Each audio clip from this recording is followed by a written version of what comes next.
अपने को नारियल की जरूरत नहीं है, अपन तो कहते हैं पूरा रख लो साहब, तुम तो बांट लेना, सबको बांट देना, पर आटा दिया जाता है।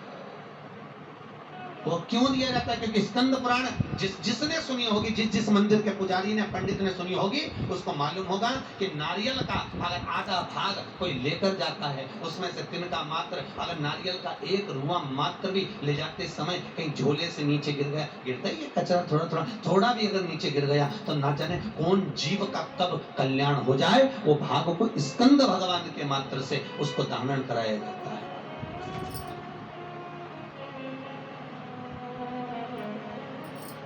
20,126 नदी पृथ्वी पर है। कितनी? जम के बोलिए जरा। 20,126 नदी पृथ्वी पर है।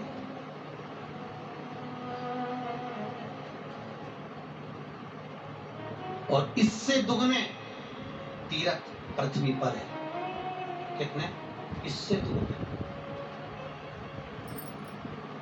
कितने हो गए? 40,200 तीर्थ।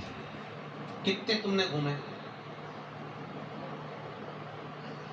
वो तो संस्कार सत्संग समिति तुम्हें ले जाती है, चलो भाई आपके खाटू घूमी आए, आपकी बार यहाँ दर्शन करिए, आपकी बार साउथ में दर्शन कर, ये वो तो अब घूमे कितने? अब हिसाब 40,000। अब कितने तीर्थ पृथ्वी पर? 20,126 नदियां, सब में स्नान करा।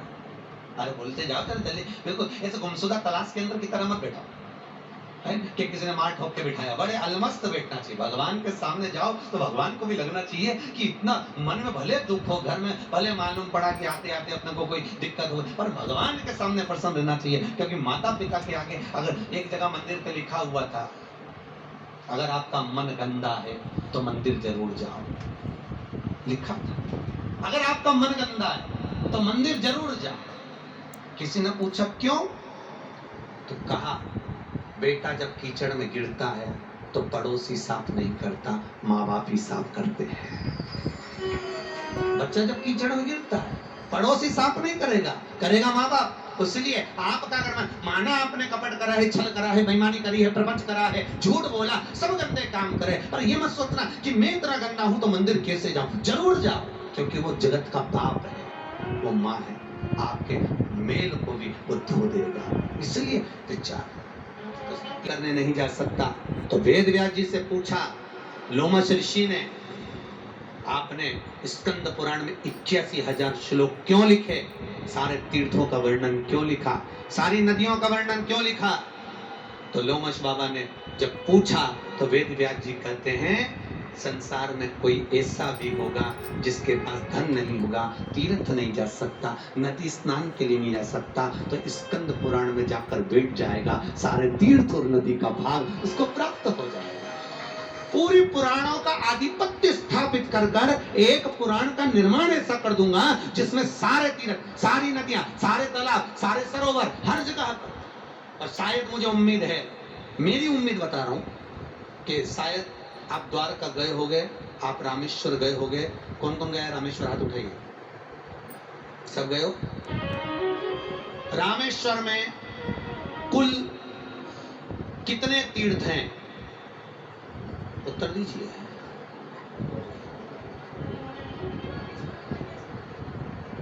हैं? 24 कुंड का स्नान। कुल तीर्थ बताइए। रामेश्वर में कुल 82 तीर्थ हैं। कितने तीर्थ हैं? 82। अलग स्थान। द्वारका में कितने तीर्थ हैं? हाँ गिनते रहो जल्दी जल्दी। भेंट द्वारका, गोपी तालाब, रुक्मणी मंदिर। ये तो अगर महाराज 28 तीर्थ द्वारका के अंदर है। कितने हैं? 28। बद्रीनाथ में कितने तीर्थ हैं?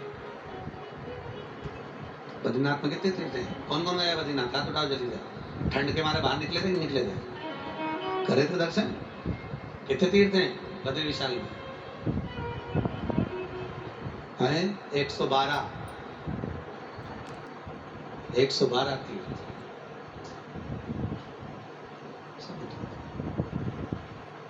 भगवान बद्रीनारायण कहाँ बैठे, ऐसे कई तीर्थों का व्याख्यान।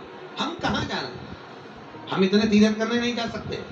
मृत्यु लोक में जन्मे, परिवार में, नातों में, रिश्तों में, कुटुंब में जन्मे, हाँ ना तो हमारे पति भेजेंगे ना हमारे पुत्र भेजेंगे। इसलिए वेद व्यास जी ने कहा, लोमस जी, मैंने संसार जगत उद्धार के लिए एक पुराण की रचना ऐसी कर दी जो सारे तीर्थों का फल, सारे व्रतों का फल, सारे नदियों का फल उनको वहीं बैठे बैठे प्राप्त हो। तो आप सबके लिए शायद मेरे हिसाब से इसलिए महेश्वरी समाज संस्कार समिति जो ये करा रही है स्कंद पुराण, तो मुझे ऐसा लग रहा है बैसाख महीने में कहीं ना कहीं समिति का तो पुण्य अपनी जगह पर है, पर आपका पुण्य बड़ा प्रबल होगा।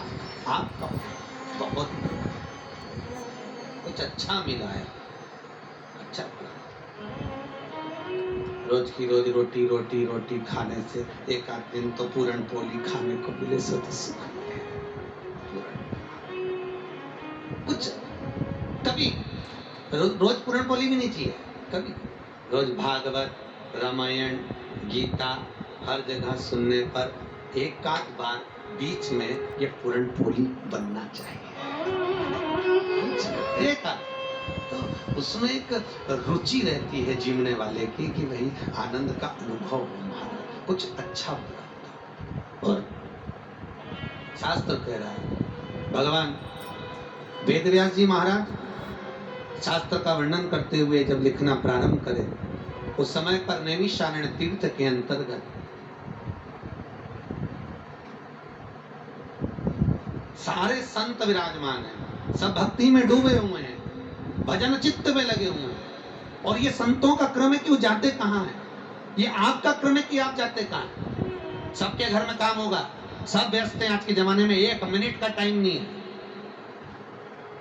1 मिनट का टाइम। और आप अपना घर परिवार, वो कहते हैं ना कि नदी को बताया नहीं जाता कि उसको समुद्र कहाँ है, नदी को मार्ग नहीं दिया जाता कि किस मार्ग से तुझे जाना है, नदी को कहा नहीं जाता कि तू किस ओर से जाएगी, नदी को नहीं कहते कि तू यहां से जाना, इसको एक मार्ग भी नहीं बनाया जाता कि तू इधर से निकल जाना। नदी अपना मार्ग शुद्ध निश्चित कर कर समुद्र तक, मंजिल तक पहुंच जाती है। और स्कंद पुराण कहती है जिसके भीतर भगवान बैठा होता है वो पुराण तक पहुंच ही जाता है। सागर तक पहुंचना है, उसके भीतर भाव जागृत होना चाहिए, उसके भीतर पहुंचने की ललकता होना चाहिए। कई लोग कहते हैं महाराज जी हमारे पास समय नहीं है, हम क्या करें महाराज जी, हम ऐसे उलझन में फंसे हुए हैं, इतनी उलझन में फंसे महाराज कि हम वर्णन ही नहीं कर सकते। दुनिया में केवल एक संत थे, लोमस ऋषि, जो अपने सिर पर एक तिनका रखते थे, मात्र एक तिनका। किसी ने पूछा लोमस बाबा ये तुम्हारे सिर पर तिनका क्यों रखा है? लोमस जी कहते हैं तो क्या करूं, तो एक झोपड़ा बना लो, एक आश्रम बना लो। मारे ना, दुनिया के संत भी तो रहते एक आश्रम बनाकर। तो लोमस जी बोले तो आश्रम बनाना पड़ेगा तो फिर भोजन वाला रखना पड़ेगा, फिर कोई आश्रम लिखने वाला चाहिए, लीपने वाला चाहिए तो गाय पालना पड़ेगा, आश्रम में रहेगा कोई तो आदर सत्कार भी करना पड़ेगा। तो लोमस जी बोले झोपड़ा बनाना ही नहीं, इसलिए सिर्फ एक तिनका रख लिया, ये झोपड़ा से कम है क्या? जहां निकलेंगे वहीं अपना घर है। एक तिनका रखकर भगवान लोमस बाबा, एक तिनका रखकर, कोई सहज नहीं लोमस बाबा। एक ही था चिरंजीवी, क्या चिरंजीवी? एक होता आयुष्मान भव और दूसरा होता है चिरंजीवी भव। आप में से आप लोगों को कौन कौन सा आशीर्वाद चाहिए इन दोनों में से? जन के बोलो जरा। आयुष्मान भव और चिरंजीवी भव, इन दोनों में अंतर बताओ। उम्र इसमें भी बढ़ रही है, उम्र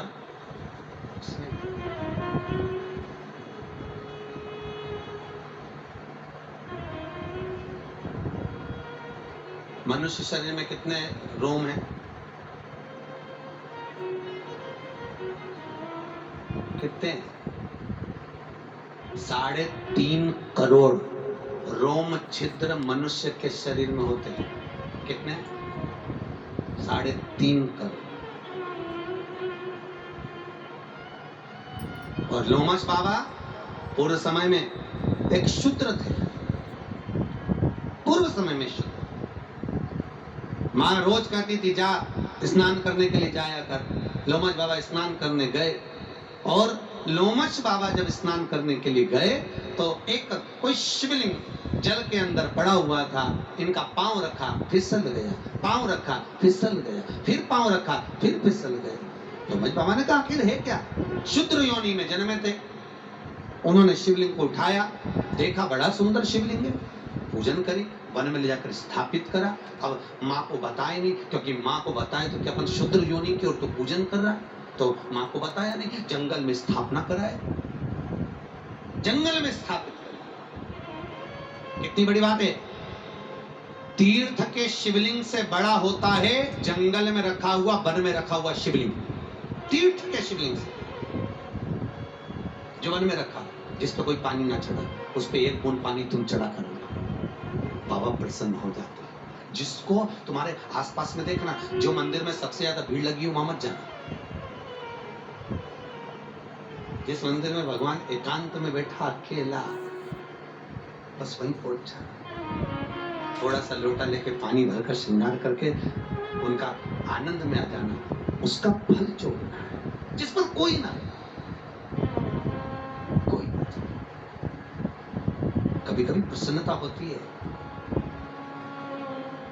4 दुकान बहुत अच्छी चल रही है और एक दुकान वाला बैठा हो, उसके यहाँ से जाकर बड़ा पाव खरीद लो, भले मत खाओ, खरीद के कहीं दिया, और उसको जो 10 रुपए मिलेंगे उसका सुख का अनुभव हो, वो आनंद हो। परंतु ये मुंबई में हमने देखा, ट्रैफिक जहाँ रुकता है वहां पर बहुत सारे बच्चे लोग और बहुत सारी माताएं कांच बजा बजा कर भिक्षा मांगने जाती हैं। उसका भी दोष इसमें लिखा है, आप जो देते हो। स्कंद पुराण में उसका भी दोष लिखा हुआ हमारे। आपको कथा के प्रथम में कहा था, देने से पहले विचार करो 3।